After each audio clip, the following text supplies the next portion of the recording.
안다는 것은 매우 중요합니다. 세상에 또 알아야 될 것도 많습니다. 요즘 휴대폰, 스마트폰 안에 컴퓨터가 들어가 있다 보니까 매일 배우고 또 배워야 돼요. 왜냐하면 앱이 그 안에서 계속해서 개발되어지고 또 새로운 앱들, 새로운 것을 할 수 있는 것들이 그 안에 담겨져 있기 때문에 그렇습니다. 컴퓨터 안에 있는 것들이 자꾸 들어와요.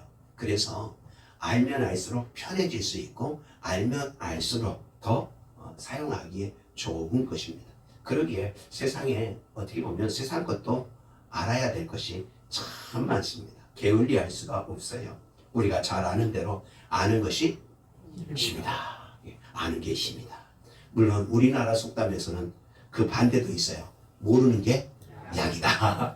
이런 말도 있습니다. 그런데 사실 아는 것, 알면서 모르는 척 하는 것이 낫지 아예 무지한 것은 그것은 우리의 일생을 살아가는데 그렇게 도움은 되지 않습니다. 토마스 제퍼슨이라고 하는 분이 이런 말을 남겼어요. 정보는 민주주의의 화폐다. 민주주의의 돈이다. 그런 말. 자본주의의 돈이다. 뭐가? 정보가. 다시 말하면 지식이 알아가는 것이 곧 무엇이다? 돈이다. 그러니까 아는 게 돈이. 진짜 그럴까에 대해서 몇 년 전에 한 10여 년 전에 그 갤럽 조사를 한 것이 있어요. 당신의 월급이 얼마나 됩니까?에 대해서 연봉 조사를 했어요. 연봉 조사를 했는데 외국어에 능통한 사람과 외국어에 능통하지 않는 사람 이 두 분류로 나눴는데 외국어에 능통한 사람이 외국어에 능통하지 않은 사람보다 소득이 높더라 낮더라? 소득이 훨씬 높습니다. 또 하나 대학을 이건 20년 전 얘기인데 대학을 나온 사람과 대학을 나오지 않는 사람의 소득을 비교했더니 어떤 사람이 더 많더라? 대학을 나온 사람이 더 많더라. 다시 말하면 지식이 돈이다. 이 말은 항상 맞는 건 아니지만 일반적으로는 맞다 틀리다? 맞습니다. 그러니까 이 고백이 이 사람의 말이 맞아요. 그런데 오늘 성경에서는 이야기합니다. 세상에 알아야 될 것도 많지만 누구를 더 알아가라고요? 여호와를 힘써 하나님을 힘써 알라고 이야기합니다. 우리가 잘 아는 파스칼이라고 하는 분이 그 알에 대해서 이런 글을 썼는데 제 마음에 아주 마음에 와닿았어요.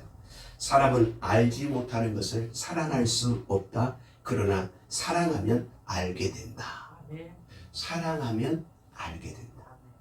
이 말이요. 와, 너무 멋지다. 그런 생각을 갖게 됐어요. 내가 세상에 관심 없는 것들에 대해서는 알아갈까요? 알지 않을까요? 귀동냥으로 들어도 다 흘러버리게 됩니다. 그러나 내가 관심 있고 내가 좋아하고 내가 사랑하는 것은 그것 정보를 내 머릿속에 내 마음속에 자꾸 되새기게 돼 있어요. 그러니 여러분 부부간에도 연인간에도 마찬가지예요. 상대방을 사랑하면 그 사람에 대해서 알고 싶다 안 알고 싶다? 알고 싶어요. 사랑하면 자꾸 알고 싶어요. 여러분 우리가 하나님을 사랑하면 하나님을 자꾸 알고 싶어져요. 그냥 알고 싶어지는 것이 아니라 힘써 알고 싶어지는 겁니다. 할렐루야.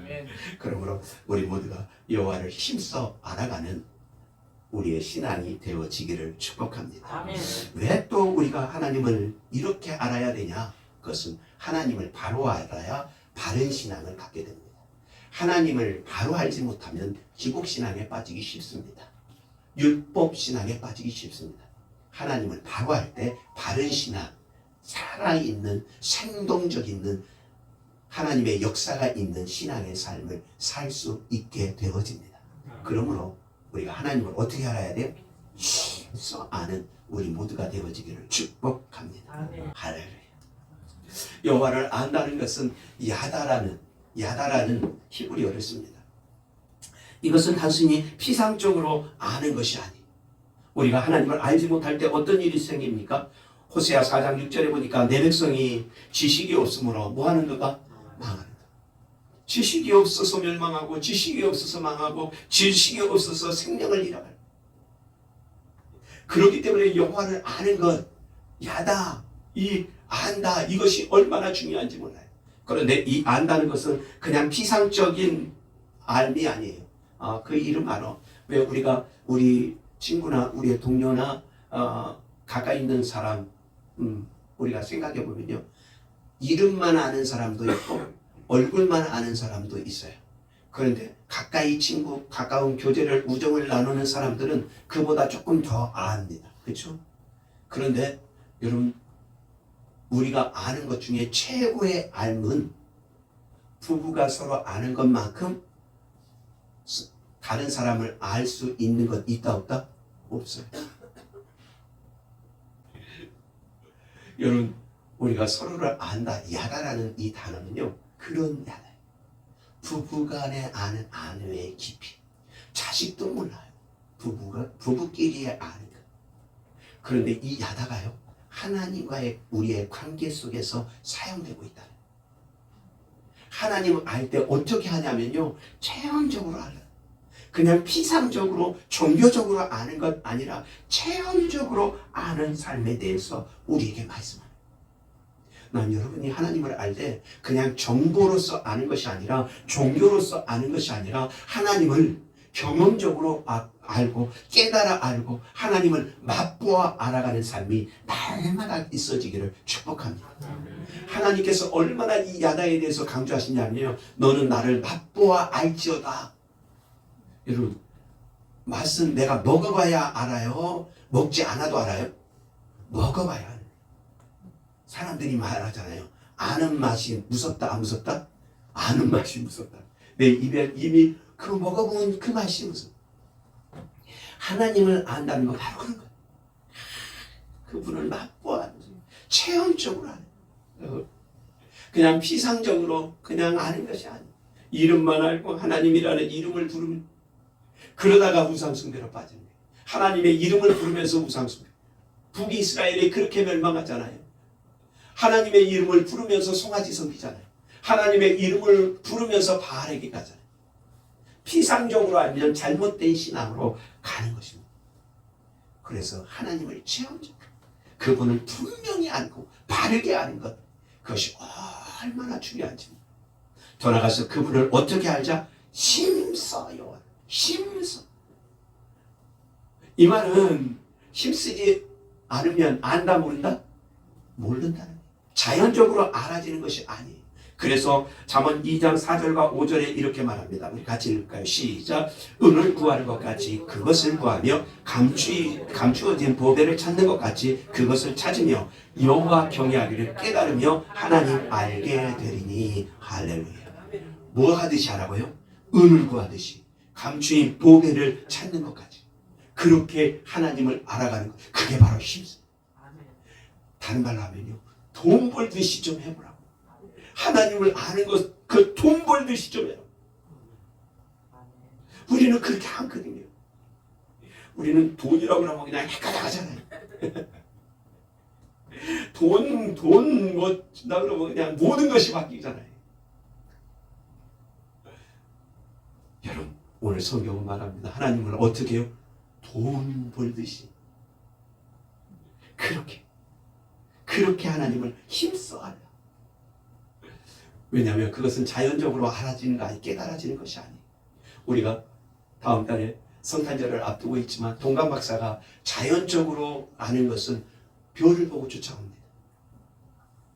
그런데 그 별이 유대인의 왕이라는 건 알겠는데 그 이상은 몰라요. 그런데 그들이 이 아기 예수님을 만나고 난 다음에서부터는 별을 보고 쫓아가요. 음성을 듣고 가요. 하나님의 음성을 듣게 됩니다. 하나님을 만난 사람들의 특징 하나님의 음성을 듣게 됩니다. 여러분 그렇게 우리가 힘써 알아야 될 이유가 있는 것입니다. 왜 우리가 그렇게까지 하나님을 알아가야 되는가? 오늘 1, 2, 3절에 한 3가지 하나님은 어떤 분이신가 우리에게 소개합니다. 1절 오라 우리가 여호와께 돌아가자. 여호와께서 우리를 찢으셨으나 도로 낫게 하실 것이요 우리를 치셨으나 싸매어 주실 것임이라. 할렐루야. 다시 말하면 하나님은 어떤 하나님이에요? 회복시키시는, 우리를 회복시켜주시. 우리가 때로는 세상을 살다가 때로는 세상에 억울한 일을 당하고 때로는 어렵게 해도 우리를 회복시키시는 이는 누구시다? 하나님. 우리가 쓰러지고 넘어지고 실패한 인생이 되기도 하고 좌절한 인생이 되기도 하고 때로는 우리의 연약함이 드러나는 그때에도 누가? 하나님. 이것이 얼마나 소중한지. 우리를 회복시키시는 분 누구시다? 하나님. 그러기에 우리가 그 하나님께서 우리를 치셨을지라도, 우리를 찢으셨을지라도 우리를 다시 건져내고 우리를 이끌어 주실 분은 누구밖에 없다? 하나님. 2절 또한 얘기합니다. 하나님은 어떤 분이시냐? 여호와께서 이틀 후에 우리를 살리시며 셋째 날에 우리를 일으키리니 우리가 그의 앞에 살리라. 아멘. 다른 말로 하면 생명을 주시는 하나님. 살리라 이게 계속 반복되죠. 그 히브리 언어는 하야라는 뜻이에요. 하야. 히브리 언어는 우리나라 하야는 자꾸 대통령에게 하야라고 부르고 뭐 높은 자리에 있는 사람한테 하야라고 그러는데 하야는 꼭 끌어내리는 단어 같잖아요. 그런데 히브리어에서 하야는 끌어내리고 죽이는 것이 아니라 오히려 살린다라는 의미가 그 안에 있는 것이 하야. 나는 여러분 주변에 있는 모든 사람을 하나님을 닮아서 하야할 수 있기를 축복합니다. 옆 사람 끌어내리라고요? 살리라고요? 살리라고. 우리 옆 사람에게 내가 당신을 하야하겠습니다. 시작. 절대 끌어내린다는 말이 아니에요. 뭐 한다고? 그것이 하나님의 성품. 더 나아가 사랑하면 알아지고 사랑하면 닮아지는 것이죠. 하나님의 성품인데 그래서 힘써 알아야 됩니다. 호세아서 6장 6절 말씀을 같이 읽고 말씀을 마칩니다. 시작. 나는 인애를 원하고 지사를 원하지 아니하며 본질에가 하나님을 아는 것을 원하노라. 할렐루야. 나는 여러분이 하나님을 날마다 더 알아가기를 축복합니다. 알아가려면 뭐 해야 된다고요? 하나님을 사랑하는 거예요. 기도합시다.